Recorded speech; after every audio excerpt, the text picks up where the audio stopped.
Hi, everybody. Welcome into another edition of the Marlins Minor League Report, where we give you updates from AAA Jacksonville to AA Pensacola, High A Beloit, and Low A Jupiter. I'm Jumbo Shrimp broadcaster Matt Davis, and it's time to tell you all about how the AAA affiliate to the Miami Marlins has done this week.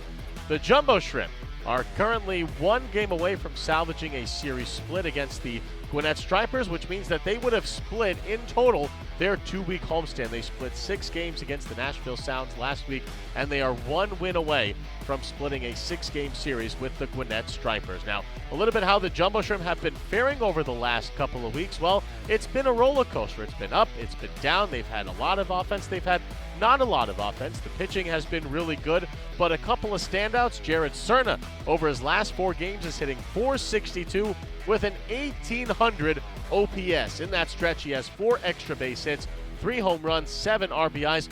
Oh, by the way, he is also riding a 9-game hitting streak. No surprise that Andrew Pintar is also playing really well. In his last 5 games, he's hitting over .350. In 5 games, he is 3 doubles, 2 RBIs. He's also swiped 2 bags, and his OPS is over .950. So the Jumbo Shrimp on the batting side have done really well, especially being led by Jared Cerna and Andrew Pintar.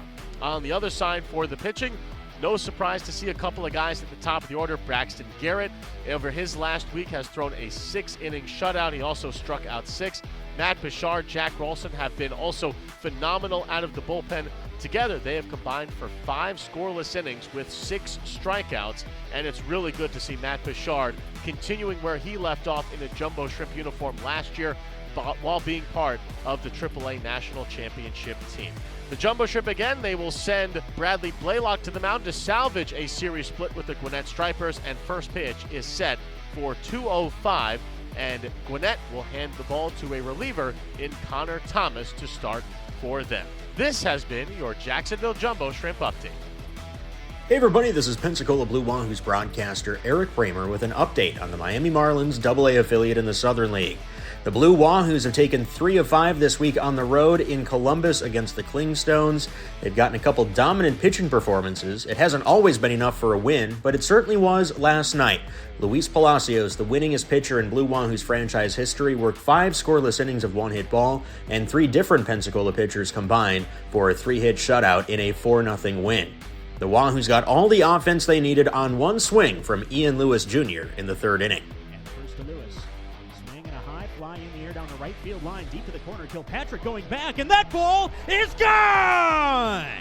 Opposite field, 3-run home run for Ian Lewis Jr. The Blue Wahoos had a hard-fought 11-inning win on Thursday, and combined with the win on Saturday, now the Wahoos have secured a tiebreaker over the Clingstones in the very tightly packed first-half South Division race. The Blue Wahoos are just a game and a half back of first-place Montgomery with 7 to play, and the Blue Wahoos are at home next week against the league-worst Birmingham Barons. Might they have a chance to clinch the first-half title? We'll all have to find out together. We'll talk to you next week, maybe with some good news to deliver. This has been Eric Bramer with your Wahoos Update. This is Ethan Ibe with an update on the Beloit Skycarp, the High A affiliate of the Miami Marlins. The Skycarp enters Sunday with 26 wins and 35 losses, 10th out of 12 teams in the Midwest League.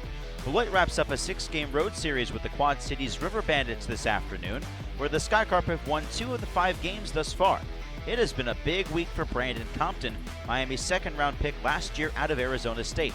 Compton launched 3 homers this week to double his season total to 6. It's also been a productive week for outfielder Dylan Head, who has gone 6 for 18 at the plate with 4 extra base hits. Head provided a go-ahead 2-run double in Tuesday's 6-4 win over Quad Cities, with a Compton RBI single padding the lead. The most consistent hitter at the plate this week, however, has been 2025 8th-round pick Emilio Barreras, who has put together a 10 for 17 performance this week, including a 3-hit, 3 RBI effort on Wednesday. Barreras has been red hot since his promotion from Low A Jupiter, hitting .395 with 7 runs driven in 10 games played. The Skycarp's second win of the week arrived in Game 1 of a doubleheader on Friday. Compton and Starlin Caba each homered in the game, but it took until Beloit's last at-bat to pull out the W. With the game tied at 7 in the bottom of the 8th in a 7-inning regulation game, Cody Schreier provided the game-ending sac fly to give Beloit an 8-7 win. Beloit will look to salvage this afternoon's series finale, and the Skycarp hit the road next week for a 6-game set against the Cedar Rapids Colonels, the High A affiliate of the Minnesota Twins. This has been your Beloit Skycarp update. I'm Ethan Ott. For the Jupiter Hammerheads, I'm Mickey Doolittle. Single A Jupiter was on the road this week, taking on the Daytona Tortugas, the Single A affiliate of the Cincinnati Reds. Jupiter's offense exploded late on Tuesday night in a 14-1 win, where they scored 9 runs in the 9th inning.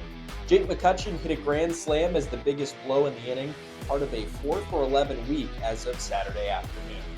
Jake Clemente tossed 5 innings of 1-run ball, where he struck out a career-high 8 hitters on Tuesday. After a walk-off loss on Wednesday, the Hammerheads bounced back for a 3-2 win on Thursday. Starter Demavi Teneo went 5 innings, where he allowed just 1 run. He's thrown at least 4 innings and given up less than 1 run in his last 6 straight starts. On Friday, the Hammerheads offense was stellar again in a 15-6 win. Every starter had a hit. Luis Arana drove in 4 runs, and P.J. Morlando added 3 RBIs and a homer. Julio Mendez Jr. had one of the best outings of his year, where he tossed 6 shutout innings. He picked up the win and improved to 6-0 on the season. Up next, the Hammerheads close out the first half against Palm Beach. They hold a 4-game advantage over the Cardinals in the FSL East and are likely to clinch a playoff spot soon. For the Jupiter Hammerheads, I'm Mickey Doolittle. Thanks to Eric Bramer, Charlie Hobart, Ethan I, Brennan Erlinson, Mickey Doolittle, and Scott Kornberg. This has been your Marlins Minor League Report.